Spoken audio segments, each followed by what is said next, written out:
And I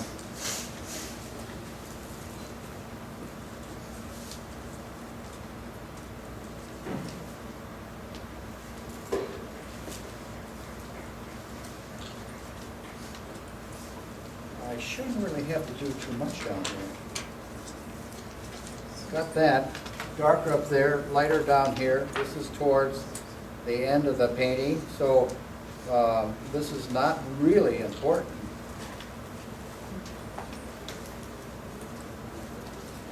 In the painting itself.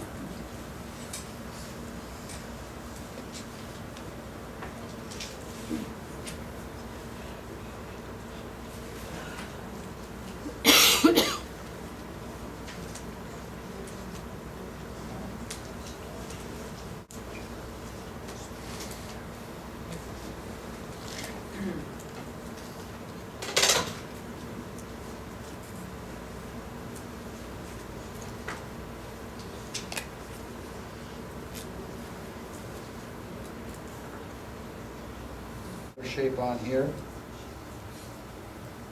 That'll be his legs coming down.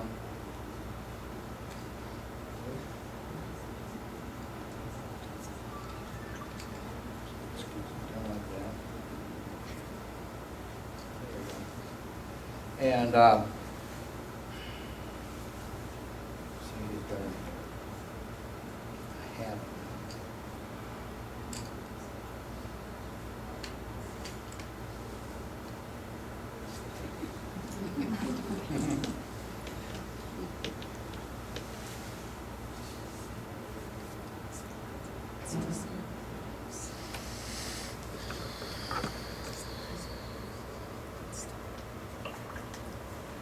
Let's see.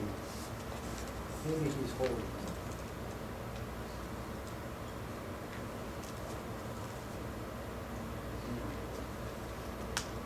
Just did a plumber's job. You know, kind of blend that in. There. Enough. But at least I think you've got the idea. You work down the value scale from the white to the middle to the darkest thing. You work the darks next to the center of interest. So you definitely will have that. I know what you mean. And I don't know if I achieved all those things, but that's what they should be. This is a presentation mat that I've had for my classes. And we'll strip our paintings in here and evaluate them and so forth. And it looks like a frame, but this one's really beat up.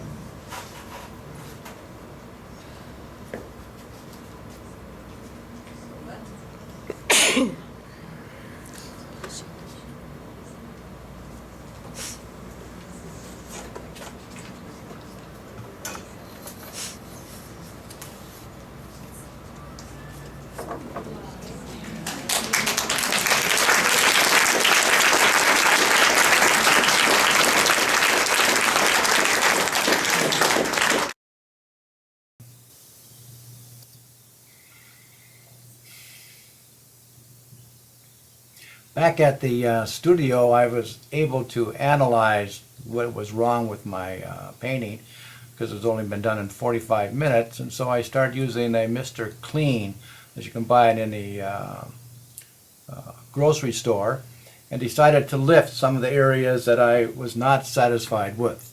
So I didn't like the shadow side of the house, and so then I lifted that.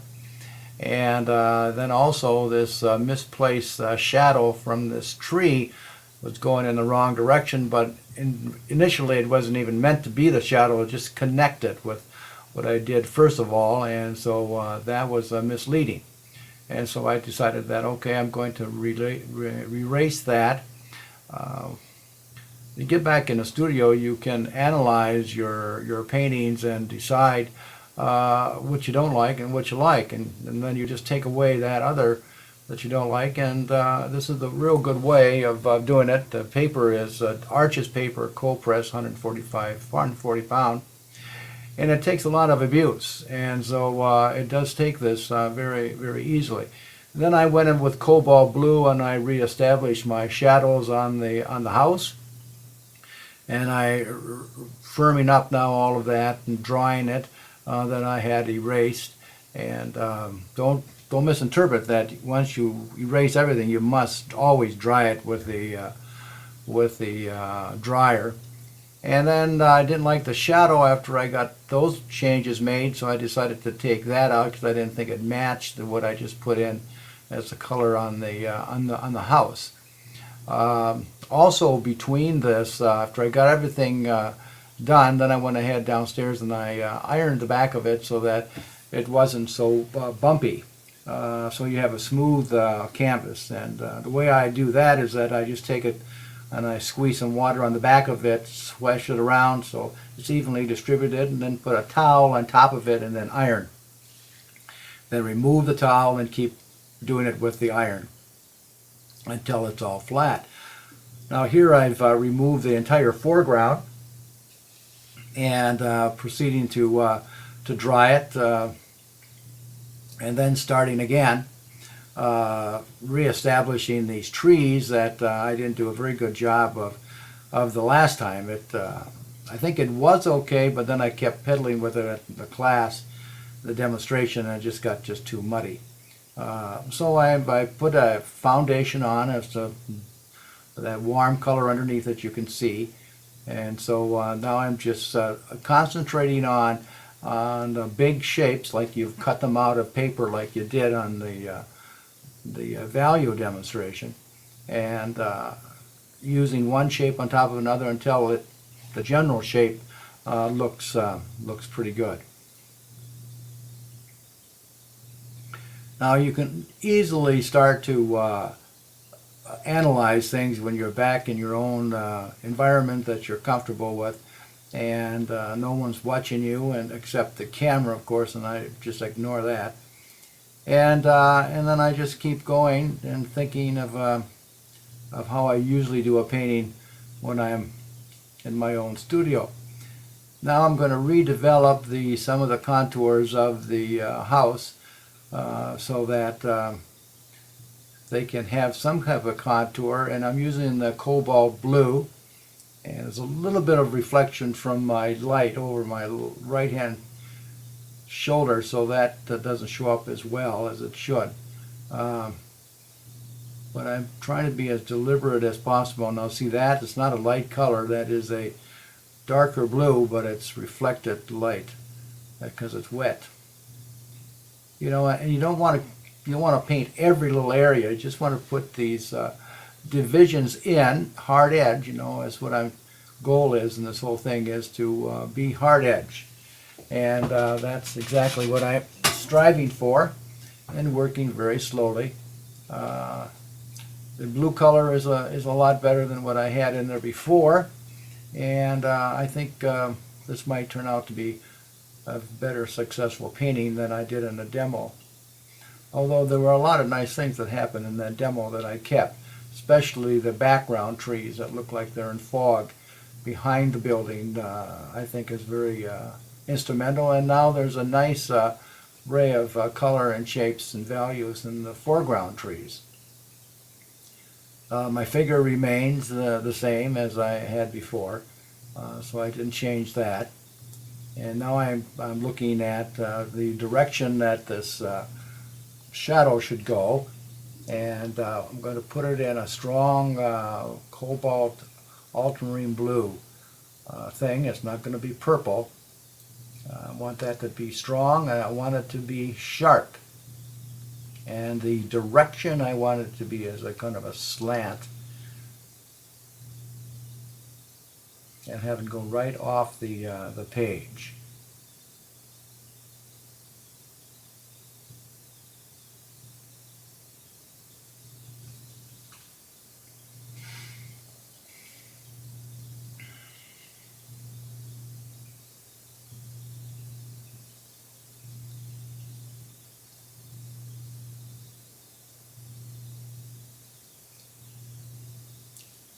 Now I wanted something that would break up the house, and before I put windows in the house, I decided that to put some branches coming over from this this tree, and I wanted it to be straight lines, not a line like a real branch would be, you know, kind of zigzag and that type of thing. And I keep catching myself doing that zigzag thing, and so I really straight, just straight, straight, straight. And it becomes more architectural, poster-like type of painting. Now this is a real nice tie-in because now it really ties in the house with this tree that's in the front of the house, and then it also gives, along with shape, there's another element, and that's line. And line is very important when it comes to abstract painting. All the elements are, and one of these elements is line. And one asked me in the class, why would I want to do everything with hard edges? And I look at this as more of an abstract painting, but I would say it was semi-abstract because, of course, you can recognize the objects.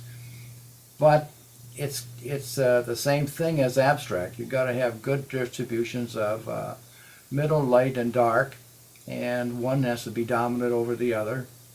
Variety of shapes, and so that's what I'm doing now, is trying to introduce the other element that would go with abstract painting.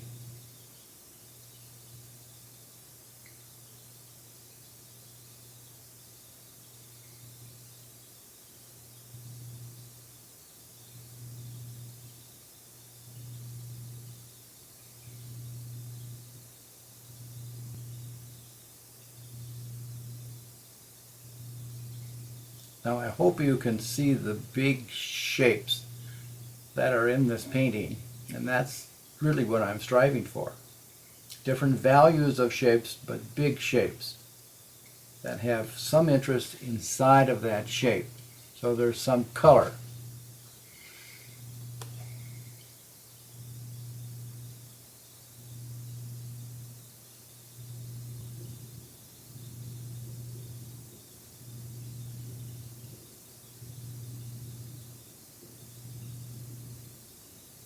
So I'm taking a brush here and reestablishing my tree that I had to scrub out.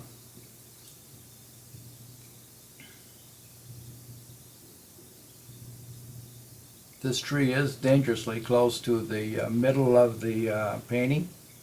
I don't seem to mind it because I don't think it's attracting that much of attention or dividing the paper up in half. I don't see it doing that, even though it is close to the middle.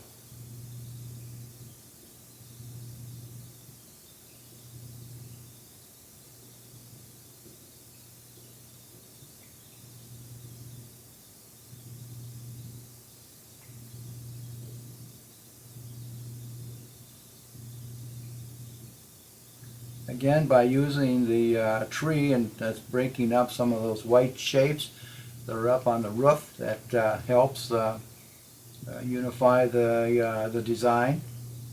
So all of these things are very, very important. We're going to put a shadow shape now that is a light value on the snow. And it creates a path into the building because of the white shape, and then that shape dissolves into the side of the building and leads you in. And it brings you back down by the tree. Now I'm picking up the puddles so they don't run back, and I'm going to let that dry before I put on the another value that will go on top of that.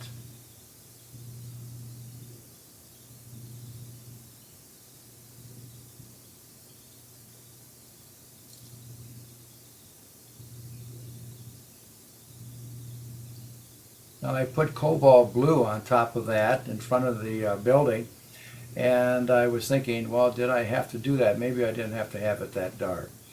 I usually sign it where it balances with the composition. in the color that's there, but I don't like make my signature too dark because I don't want you to draw attention to that. Hope you've enjoyed this demonstration and the correction. I feel real good about the painting. I think it's a very successful painting.